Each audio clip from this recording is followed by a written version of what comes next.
Yeah, I think we will. Well, end of this week? No, I don't think the jury will return by the end of this week. Judge Greg Mathis spent 40 years creating this perfect family picture on TV for everyone to see. But in August 2024, his wife Linda asked for a divorce. And then the real story started coming out. People were talking quietly about a secret kid, stories of him dating women much younger, and things that even his best friends couldn't believe. What really went down in those 3 weeks after she filed the papers? And how did a guy who spent years telling others how to live right end up in his own big mess? The true story is way deeper than people thought. Greg Mathis was born on April 5, 1960 in Herman Gardens, this big public housing area in Detroit. The place got built in 1942 to give homes to 2,500 families on 160 acres. Back then, it felt like a proud solution for workers during the war who needed places to live. By the time Greg was old enough to notice things, those brick buildings already looked worn out, paint was coming off. It always felt unsafe. His mom was doing everything by herself. She raised 4 boys after their dad left. She worked so hard, but the money never covered all the bills, and the whole area around them was getting worse. As the late 1960s came, Herman Gardens stopped feeling like hope and started feeling like a trap. Drugs showed up. Fear showed up too.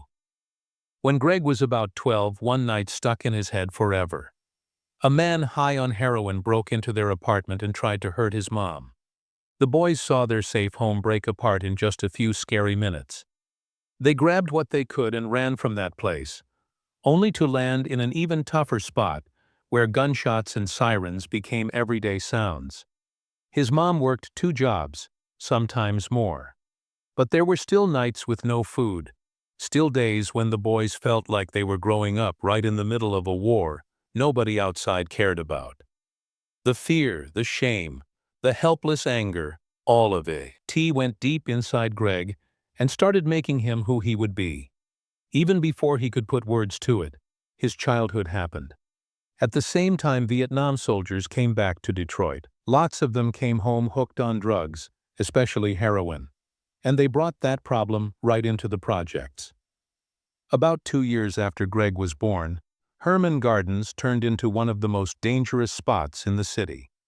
By the early 1970s, drug dealers, often guys who used to be soldiers, were controlling the streets and selling heroin right out in the open. The trust neighbors used to have started breaking. People shut their doors tight and locked their windows. Schools turned into stressful places where kids snuck in guns, and gangs took over parts of the playground like it was their land. Greg didn't just watch from the side.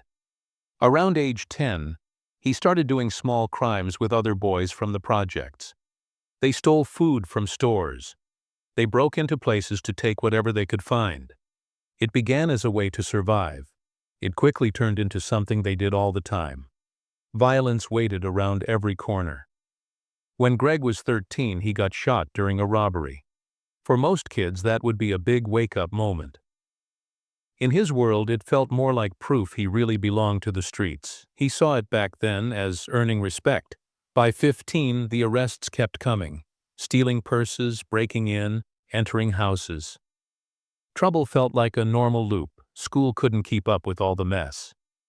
He started at Herman Gardens Elementary, trying to pay attention while fights and yelling happened all around. Later, they sent him to Peterson's Seventh-day Adventist school to keep him away from the worst trouble.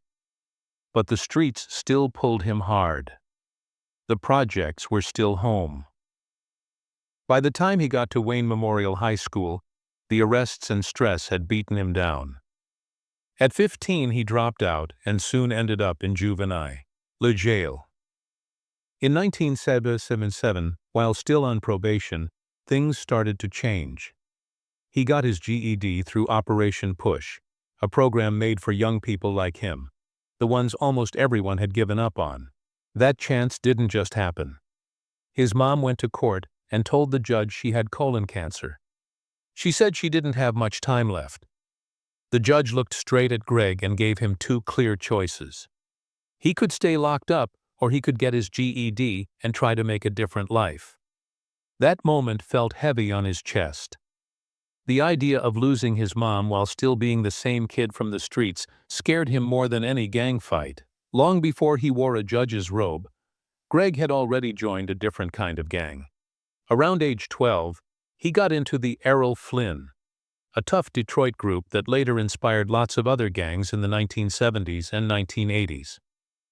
At first, he was just a kid doing small tasks. He and his friends stole steaks from stores and sold them in the projects for extra cash. They laughed about it. They told themselves they were smart hustlers, not victims. But things got serious fast. Those little jobs turned into stealing purses, then robberies with weapons, then big break-ins. What made it even wilder was who they picked to rob. They didn't hit random houses.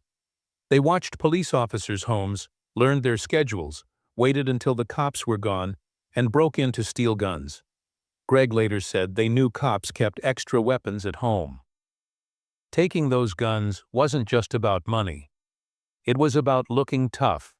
In that world, carrying a gun that used to belong to a cop gave you a crazy kind of respect.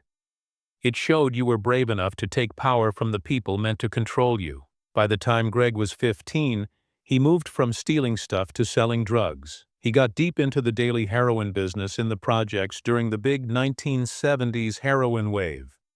He has said in interviews it wasn't just a little side thing. He was dealing every day, running a real setup right inside the housing project.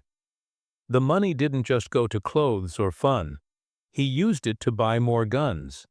He and his kid Ryu armed themselves heavier, using those weapons to protect their spots and their name. Shootouts happened a lot. It became normal to hear gunfire almost every day as gangs fought over drug corners and invisible lines on the map. Greg has said from around 12 he carried a gun every day and shot a lot. These weren't just shots in the air to scare people. These were real fights, real bullets hitting people, walls and windows in the dark. By 17, all his choices showed up clearly in court papers. He had more than 20 juvenile arrests for burglary, having guns, and dealing drugs. He went in and out of juvenile centers in Wayne County so much it almost felt like a second house. Life turned into a circle of jail walls, nights out promising to do better, and quick returns to the same streets. Those years left records that would come back later when he tried to become a lawyer. But back then he wasn't thinking about law licenses or courtrooms. He was just trying to survive and stay on top.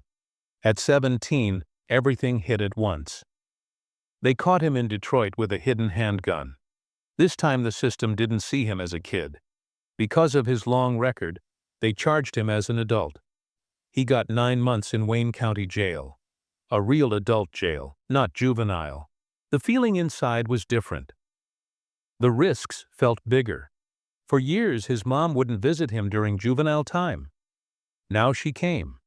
She walked into the visiting room, looked at her son behind the glass, and told him the truth. She said he had embarrassed her in the neighborhood, at school, and at church. She said people talked about him, and every time his name came up, it brought shame. Then she told him something even harder. She had colon cancer. She didn't have much time left. Greg later called that the moment that changed everything. Hearing his mom might die while he was still the same locked-up kid hurt more than any bullet. The fear of losing her, plus her hurt and disappointment, broke through the tough street image he had. After that visit, the judge gave him a choice that could change his whole life. If he wanted out early, if he wanted to skip the full 9 months and avoid more adult time later, he had to get his GED and agree to probation.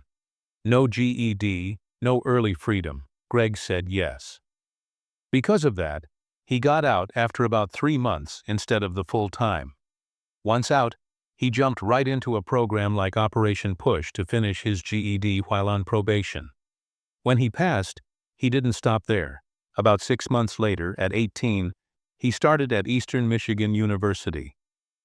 The same kid who sold heroin and stole guns was now in college classes, learning about public administration and activism. His path started moving from gang member to someone who could stand in court for a different reason. That's the change people think of now when they call him a symbol of turning life around. He kept pushing in the early 1980s. While lots of people still saw him as an old troublemaker, Greg worked hard and quiet. From 1983 to 1987, he went to University of Detroit Mercy School of Law at night. He worked days and studied nights. He finally got his law degree on May 17, 1987. But the PTS didn't let him go that easy. When he tried to get his law license in Michigan, the bar said no. Not once, but 3 times between 1987 and 1988. On paper, the numbers looked bad. The normal pass rate back then was about 72%. For people with felony records, it was around 5%. Greg's record had 12 arrests tied to gang fights and drugs. Under Rule 7 ethics rules, that history made him look like a bad risk. He got rejection letters on March 5, 1987 and June 12, 1987. Each one said his past was stronger than his changes.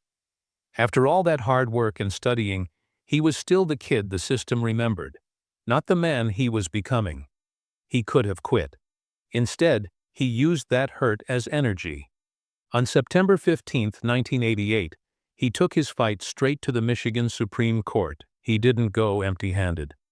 He brought a petition he wrote himself. He also brought 5,000 signatures from people who believed in him. He showed letters from 200 young people he had helped, plus support from important people like Clyde Cleveland. He wanted the judges to see the whole story. Not just the boy with the gun, but the man who came back to fix what he once broke. By 1989, Mathis was ready for politics. At just 29, he ran for Detroit City Council with a story no one else had. He used to be a gang member and prisoner, and now he stood as an activist, promising change. His campaign focused on fixing police problems, fairness, and giving people chances. The media looked hard at his past, but people listened to his heart. He didn't win that race, but the effect was clear. The campaign made the city face police problems and opened doors for young activists who thought their voices didn't count. That loss became the start of his bigger influence and got him a lasting spot on the NAACP board. What began as a local fight turned into a bigger movement. In 1990, he made another big move. He started the Youth Empowerment Program, a new idea to stop the cycle of jail and more jail that caught so many young guys. He personally paid bail for more than 200 old members of the Errol Flynn gang, giving them a second chance most people wouldn't offer. Through training, guidance, and rules, he changed those lives. The numbers proved it. Kids in the program were 40% more likely to finish school and 50% less likely to be without jobs. It became one of the best youth fix programs in the country. Mathis showed that when someone believes in you at your worst, you can climb out of anything. Years later, in 1995, that belief worked again. At 35, Mathis passed the bar exam after failing 3 times before. He had a criminal record that seemed impossible to beat, but he kept going. That same year, Mayor Dennis Archer picked him as temporary judge for Michigan's 36th District Court. The boy who once sat in jail now sat on the judge's bench. He became the youngest judge in Michigan history, a sign of turning life around that went far past Detroit. His courtroom showed his own journey, strict, fair, and full of care. Every decision reminded people that second chances could fix a whole city. That same year, Mathis ran for election and won big, getting 78% of the votes. The slogan was simple but strong: second chances. It spoke to anyone who ever felt counted out. His past as an ex-prisoner gave him real trust in neighborhoods that didn't like the system. The story of going from jail at 17 to judge at 30 made news all over the country. When they denied his law license before, he fought it at the Michigan Supreme Court and won. That win opened doors for others like him. His success told Detroit's young guys their stories didn't have to end the way they started. By 1997, Judge Mathis was turning his ideas into real systems. He started Detroit's first veterans court program to keep nonviolent people out of jail. Instead of punishment, he gave them purpose. He kept over 200 people from going to prison, swapping jail for training and jobs. He found mentors himself, going to jails every week to talk to prisoners about turning life around and respect. His way surprised the old system, but worked better than expected. People got counseling, jobs, and help. Most never went back to crime. It proved caring could fix things punishment never could. Between 1997 and 1999, his courtroom got attention for something new. He started throwing out almost 40% of small drug cases, swapping jail for community work. He believed streets didn't need more broken people. They needed real change. In 2 years, crime coming back dropped 65% in his area. He sent young offenders to clean up neighborhoods, guide kids, or help community places. Each job turned punishment into something to feel proud about. People saw his kind of justice wasn't weak. It worked. Detroit jails got emptier, while neighborhoods started fixing themselves. Mathis kept showing up. Week after week, he visited jails all over Detroit, talking one-on-one with prisoners who lost hope. He created the peer program, prisoner education, empowerment, and respect, and spread it across the country. He shared his own story, showing he used to be right where they were. Hundreds of prisoners went through his guidance network, and many later became guides themselves. It was change growing one person at a time. His bond with the black community got stronger because people saw him as someone who really understood, not someone who just judged. In 1998, his re-election showed how much people trusted him. He won 85% of the vote, the biggest win for his court. His fairness, especially with gun cases, earned respect from police and regular people. Every year he handled over 500 gun cases, focusing on helping first-time people change instead of hard punishment. His open story reminded everyone he once stood on the other side of the law. His honesty and steady ways made him one of Detroit's most loved people. Then came the moment that changed his life forever. On September 13, 1999, Judge Mathis started his TV show from Chicago's NBC Tower, made by Warner Brothers. His tough love, jokes, and real talk made the show different from anything else. People all over America saw a judge who spoke their way, who knew their pain, and who could turn court moments into life lessons. In a few years, the show aired in all 50 states and Canada, 5 days a week. By 23, it had made over 3,900 episodes. Behind every laugh and lesson was a man who had lived what he taught. Over 24 seasons, he handled more than 13,000 small claims cases on the show, making it one of the longest-running court shows ever. People on the show got between $150 and $300 for showing up, with travel paid. But the real reason people watched was Judge Mathis himself. His humor, street knowledge, and caring turned the courtroom into fun and learning at the same time. By 2018, he became the longest-serving black male host in court show history, second only to Judge Judy. He did what very few could. He mixed truth, law, and real human feeling on national TV. From 2000 on, his work kept getting awards. Judge Mathis won several NAACP Image Awards. And in April 2018, he made history again by winning the Daytime Emmy for Best Legal Courtroom Program. The first time a black judge got that honor. During his 20th season, he took the award with thanked his mixed team, and asked for more inclusion on TV. Those awards weren't just about being famous. They were about making a difference, about showing millions of watchers that second chances are real. Filmed with live crowds, his show got known for its real energy and emotional times. He fined dads who didn't pay, called out lazy people, and turned small problems into big life lessons. His quick jokes and honest feelings filled the room and created moments that spread fast online. People didn't just watch, they felt connected to him. Every episode carried the same message that guided his whole life.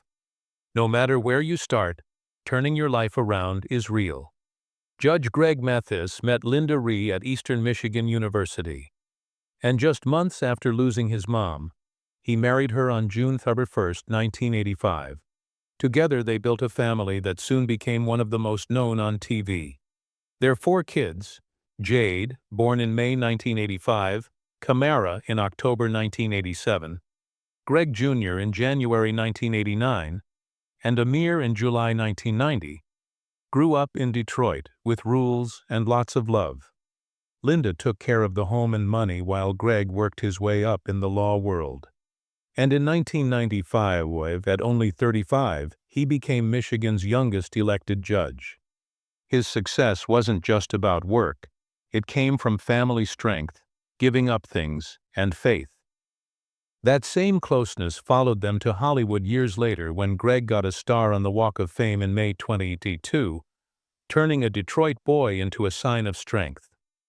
Their togetherness faced its biggest public test when Greg Jr. came out as gay during the start of Mathis Family Matters in June 2022. It happened live on national TV and surprised even his dad. Greg Jr. had worried about the world's judgment and how it might hurt his dad's name, so he kept his truth quiet for years. But that night changed it all. Judge Mathis said he felt hurt that his son didn't feel safe telling him something so important, but right away he stood by him strong. The cameras caught the love, the tears, and the promise that nobody would hurt his son without facing him. The episode got huge attention, raising ratings almost 30% and turned their family moment into a big talk across the country about accepting people in black families. The family's story was already in the spotlight through Mathis Family Matters, which started in June 2022 and showed their real private lives. It had therapy talks, house money fights, brother-sister arguments, and funny times that reminded people they were real humans. Being open worked well. By 2023, the Mathis name grew into a $20 million business with deals, house projects, and new partners. Greg Jr., who finished University of Michigan with a political science degree, used his time in Washington, D.C. politics to grow their work. Linda handled the money, took care of contracts and things they owned, while Greg filmed up to 260 court episodes a year. Viewers liked more than the shiny parts. They liked the realness, how this family let the world see both their problems and their strength. Behind every win, Linda Mathis stayed the steady one. She had built her own work long before TV fame, starting 5 preschools that helped thousands of kids. Her quiet, smart business side shaped the family's money and helped get Greg's $20 million worth. She planned events, made deals, and kept things calm when fame started pulling them apart. Even after she filed for divorce in August 2024, Greg and the kids still thanked her for creating the strong base that kept them steady for decades. She wasn't just his wife. She was his balance. The one who turned mess into order. On October 21, 2024, Greg stood on a beach in Cabo San Lucas to marry his son Greg Jr. to Elliot Cooper. The ocean wind carried happy sounds as both dads, Judge Mathis and Sergeant Calvin Cooper, led the wedding. Greg Jr. and Elliot met back in 2016, and Cabo was their special spot, where they took their first romantic trip. The wedding felt like everything coming full circle. For years, the family fought against judgment and wrong ideas, and now here was Greg giving his blessing to his son's marriage in front of everybody. Friends called it healing. The couple talked about a bigger party in Los Angeles and starting a family. It was a moment of real peace for the Mathis house. But not every moment had smiles. On August 23, 2019, Greg got into public trouble when a valet said he spit on him outside Flood's Bar and Grill in Detroit. It started over missing Rolls-Royce keys. and ended with stories all over the country. Greg said he yelled, but didn't spit. Police looked for proof, but the guy who said it disappeared, and the case went away. Years later, in July 2023, another problem came when a city worker named Ricardo Aosta said Greg threatened him with a gun after his truck blocked the judge's driveway. Aosta made a report saying Mathis went into his house, came back with a gun, and yelled, "I'll bust a cap." The LAPD found no real proof and no charges happened, but the stories stayed. Greg's lawyer called the claims lies, saying they were just tries to hurt his name. Then 24 came, the year of fights and gossip. Greg had a public argument with rapper 50 Cent about a movie project, the First Lady of BMF, the Tansa Welch story. Greg, who helped make the film as executive producer, called out 50 Cent in an Instagram video, telling him to support it instead of talking bad. "You, my guy," Greg said. "Let Tansa eat." The internet went crazy with replies, and fans saw two Detroit stars arguing over art and pride. Around the same time, tabloids started spreading stories that Greg had a secret child, calling it the side baby scandal. Linda filed for divorce soon after, saying years of feeling ignored emotionally. Greg said the child wasn't real, but he admitted he stopped paying attention to his marriage. The news ate up the story, but no proof ever showed the rumor was true. Through all the mess, one rumor hurt the most. People said his show ended because of a 911 gun call. Social media spread wild stories about police and lost deals. But none of it was true. The Judge Mathis show ended after 24 seasons just because Warner Brothers chose to stop making daytime court shows. The last episode aired on May 25, 2023, the end of a time, not because of trouble. Just weeks later, in February 2023, Byron Allen's Allen Media Group made an offer. Greg signed fast, getting his TV comeback with Mathis Court with Judge Mathis, which started September 11, 2023. This time his son Amir joined as bailiff, making it a family thing. It was a fresh start built on what he already did and turning life around. By 2025, the show got 2 million watchers each week, showing his fans never left. Even when old stories came back, fans stayed. They wanted his voice, his energy, and his way of justice that always mixed court power with Detroit street smarts. Long before fame, Greg told his story in Inner City Miracle, his 2002 book. He wrote about growing up in Detroit's Herman Gardens projects, his time in the Errol Flynn gang, and the turning point when a judge gave him one last chance. He worked at McDonald's, got his GED, and went to law school. The book sold over 500,000 copies and paid for youth programs back in Detroit, giving kids the second chance he once got. That book became the heart of everything he built later. By 2025, he found a new way to connect with his son Amir through the Mathis Verdict podcast, where they talked about famous court cases. One of their biggest episodes looked at Sean Diddy Combs's federal trial. Greg didn't hold back. He called Diddy a monster and explained the RICO charges in detail, showing how different crimes can connect to make one strong case. Their straight, no-filter style made the podcast popular with people who wanted more than rumors. They wanted real truth from a judge's view. Then came the moment that reminded everyone Greg Mathis was still just a person. In August 2024, Linda filed for divorce, ending almost 40 years together. The news went everywhere fast. Greg felt broken. For weeks they lived apart, and the hurt pushed both into therapy.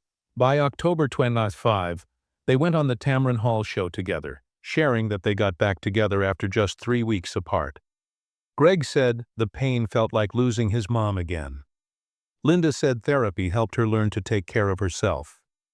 They sat close, holding hands, owning their mistakes. Greg told men all over, "Don't neglect your wife." Their real talk turned public hurt into a story of getting better. Still, Greg didn't hide the truth. He said openly that the affair happened and called it an unplanned mistake. Linda posted on social media that she knew about it. But the real hurt was years of feeling far apart, not just the cheating. The scandal was big, but their getting back together was bigger.